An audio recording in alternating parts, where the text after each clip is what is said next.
Well, hello. So we're in the kitchen because guess what? It's asparagus season. This is all picked from my garden, from over at the main farm in Mom's garden. I love asparagus. So, asparagus is not the best if you freeze it.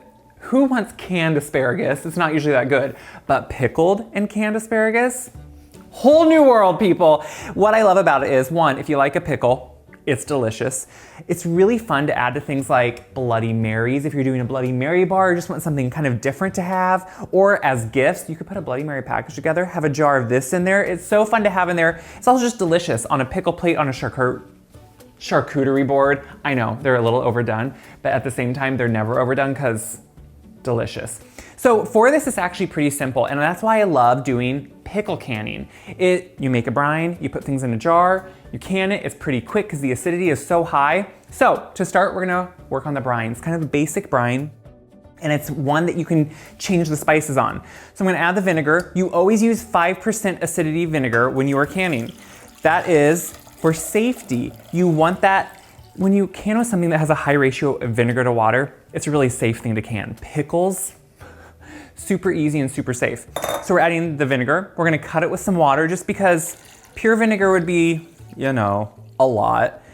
And then we're gonna put in a little bit of honey. So old recipes, especially for pickles, are gonna have lots of sugar in them. Now, we try to stay away from sugar as much as we can.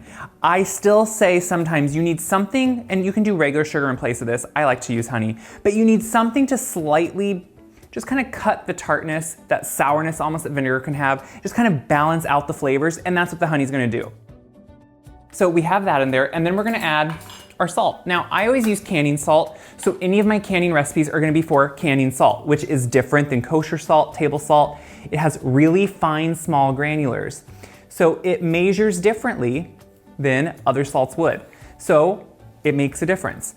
We're gonna put in some of this, and now this is for the big jars of this. So you definitely need that salt to break through. You need it to help preserve. It kind of keeps the crunch. It balances everything out, and you need it. So I'm gonna put this on the stove, and we're gonna let this come to a boil. You want it to be at a boiling because you want everything to be hot when it goes into that water bath.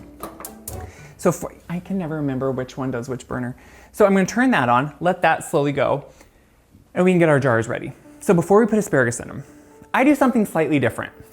I don't put all my spices and everything into the brine because then for things like mustard seeds and coriander seeds and the red pepper flakes, it's really hard to evenly distribute it into each individual jar. So you'll get one jar that has a lot of the seeds, one jar that has a few. Instead, I like to put them directly into the jars.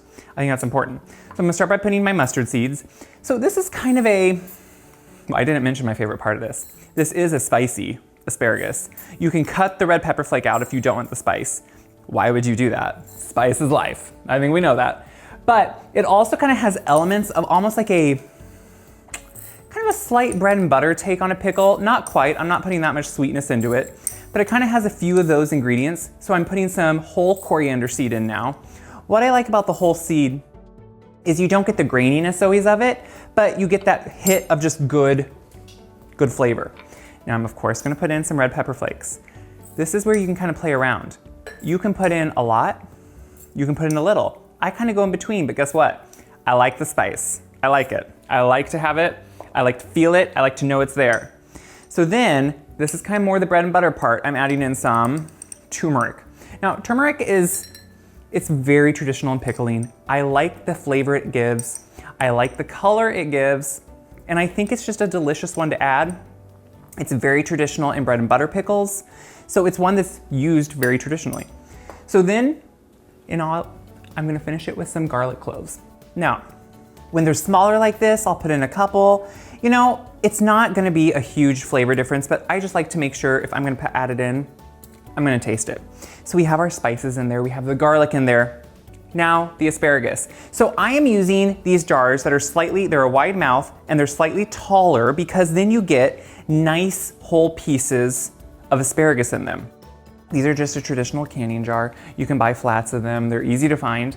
The thing is, you can see how nicely they're gonna fit in there, and I do the same thing for my dill beans when I wanna can dilly beans, which are so good too. So what I'll usually do is start by having my cleaned and washed asparagus. Obviously, most of it's gonna be too tall. So I kind of take a piece and think, okay, that's kind of my top. I want to leave a 1/2 inch of headspace above the vegetable, which is asparagus. I'm going to take it out, and that's kind of what I'm going to measure them by. So I'll just set them over on the board and kind of start measuring. Now, no, we're not going to throw this away. We are going to keep it. You're going to cook it. You're going to eat it. It's going to be good. In my case, I'm going to give some to Kip too, my dog, because he loves asparagus, and I'm not going to not let him have it. So as you're cutting them, you're just cutting off that end, and then you can take some and you can add it in every so often just to make sure you're keeping that shape and size you want. And we're gonna start packing the jars. So I'm gonna have them all going straight up and down. We're gonna have some beautiful jars. That's what's fun about canning. There's a beauty to it. So we're gonna fill them up. We'll put the brine on, we'll can them. Canning's easy. I can see you're getting excited. You're gonna be a canner soon.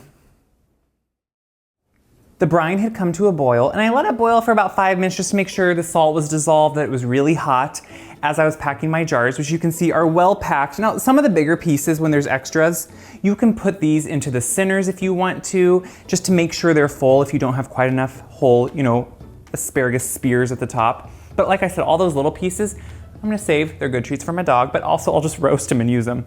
So we have all the spices in there, the asparagus. Now we just have the brine to add, and that's what's wonderful about this. We don't have to worry about getting enough spice into each one.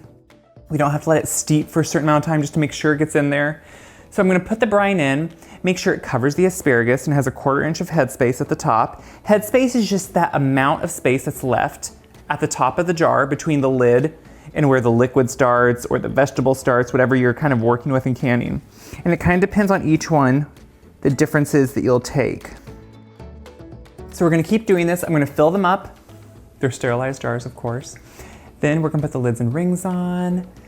Canning I think can be a lot easier than a lot of people sometimes worry about. So you can see that you can do it pretty quickly. If you're worried about safety, like I said, pickles or anything pickled is such a great way to start. Soon, you guys are gonna be making all your own pickles, and it's gonna be delicious. Okay, I'm gonna finish this up. We'll put them on, and we'll put them in the water bath.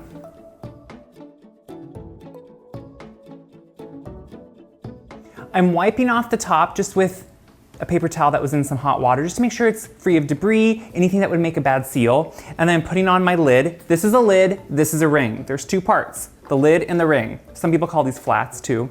Then you tighten on that to, it always says, fingertip tightness, which is hard to explain, but you don't want to go so tight that it buckles. So you just do it until you're like, okay, you'll get it. After you do a couple, it's like no problem.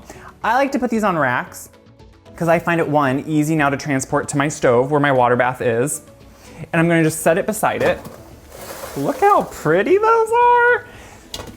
So my water bath is just boiling water. It's been boiling. And I'm gonna now put the jars in. And you always have something in the bottom of your water bath. So you can buy ready to go, big canners, and then they have a rack in the bottom. You just never want your jars to touch the bottom of whatever stock pot or whatever you're using, because that could break a jar, the extreme heat at the bottom.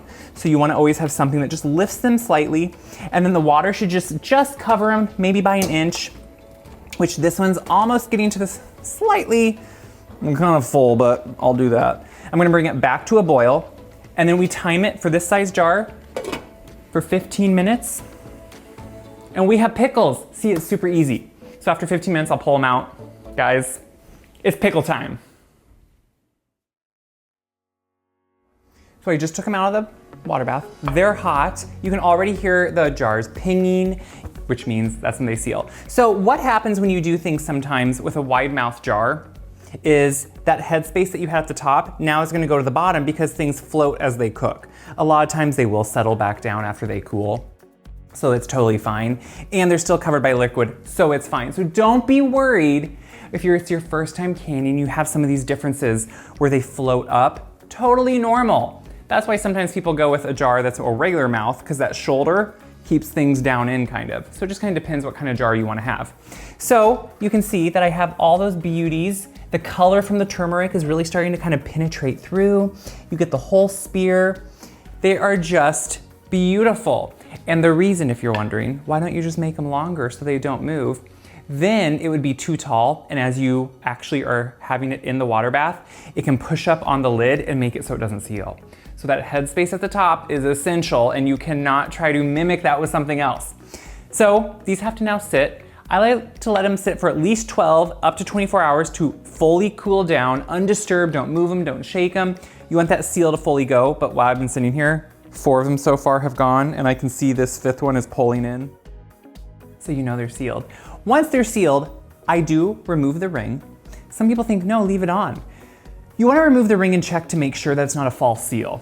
That way you can actually kind of pick up the flat a little bit, the lid, and make sure it has a good seal. Because if you keep this ring on and you just go store it up to a year and don't know, it may just be keeping it look like it's sealed, but it pops right off when the ring comes off. That's not a good seal. You want to be sealed when the rings are off too.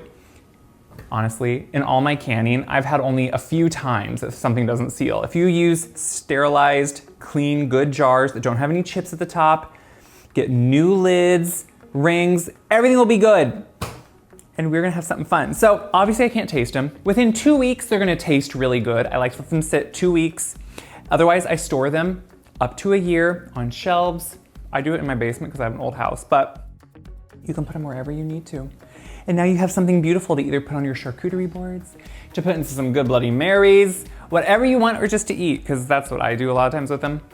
I just eat them like a pickle, because they're delicious. So I hope it's something fun and new to try. As always, share this video around. Yeah, it helps me, but it also helps everyone see how easy and fun it is to can, to be in the kitchen, to do these things. You don't have to do big batches like your grandma did. You can do 5 jars. It could last you a whole year, and that's all you need. The recipe is on my website, wiseguide.com. This recipe, so many other recipes. And until then, get outside, enjoy the garden, go to a farmer's market, buy some produce, and I think you need to try to can something.